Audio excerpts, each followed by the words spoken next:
जानिए अपने जीवन में गरीबी और दुख का असली कारण। एक बार महात्मा बुद्ध एक गांव में अपने शिष्यों सहित घने पेड़ की छांव के नीचे बैठे थे।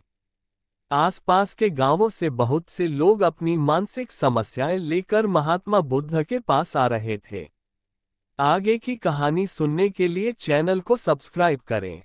आगे की कहानी सुनने के लिए चैनल को सब्सक्राइब करें। आगे की कहानी सुनने के लिए चैनल को सब्सक्राइब करें। महात्मा बुद्ध उन सब की मानसिक परेशानियों का समाधान देते। सब लोग खुशी खुशी अपनी समस्याओं का समाधान पाकर वहां से लौट रहे थे।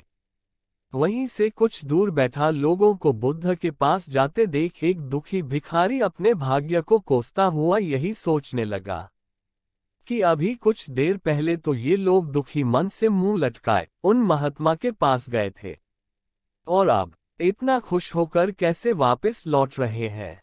आखिर माजरा क्या है, जरा मैं भी जाकर देखूं कि वो महात्मा ऐसा कौन सा खजाना बांट रहा है इन लोगों को। वे इतने प्रसन्न हुए कि उनके चेहरे लाल हो गए। जब वो दुख भिखारी कुछ नजदीक गया तो उसने देखा कि ये महात्मा तो लोगों को प्रवचन देकर लोगों के दुख का निवारण कर रहे हैं।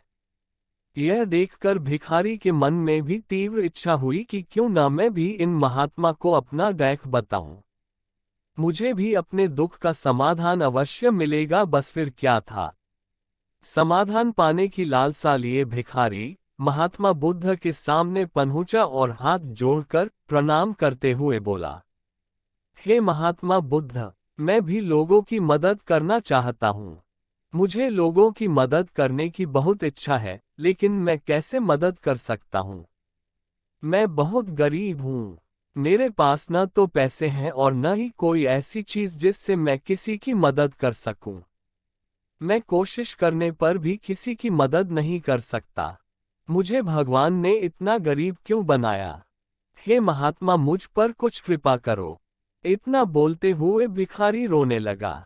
महात्मा बुद्ध बोले, आप बहुत अज्ञानी हैं क्योंकि आप अभी तक इस भ्रम में जी रहे हो कि तुम्हारे पास कुछ नहीं, जबकि दूसरों को कुछ देने के लिए तुम्हारे पास बहुत कुछ है। तुम बिना धन और वस्तु के भी दूसरों की मदद कर सकते हो। तुम्हारे पास जुबान है जिससे तुम मीठे शब्द बोलकर किसी के दुखी चेहरे पर मुस्कान ला सकते हो। इन्हीं शब्दों की ताकत से तुम किसी के भी टूटते हौसलों को फिर से मजबूत कर सकते हो। इन शब्दों की शक्ति से आप किसी के भी मन में सकारात्मक विचारधारा के बीज बो सकते हैं और उसे गलत रास्ते पर जाने से रोक सकते हैं। तुम्हारे दो हाथों से किसी भी कमजोर या लाचार व्यक्ति की सहायता कर सकते हो।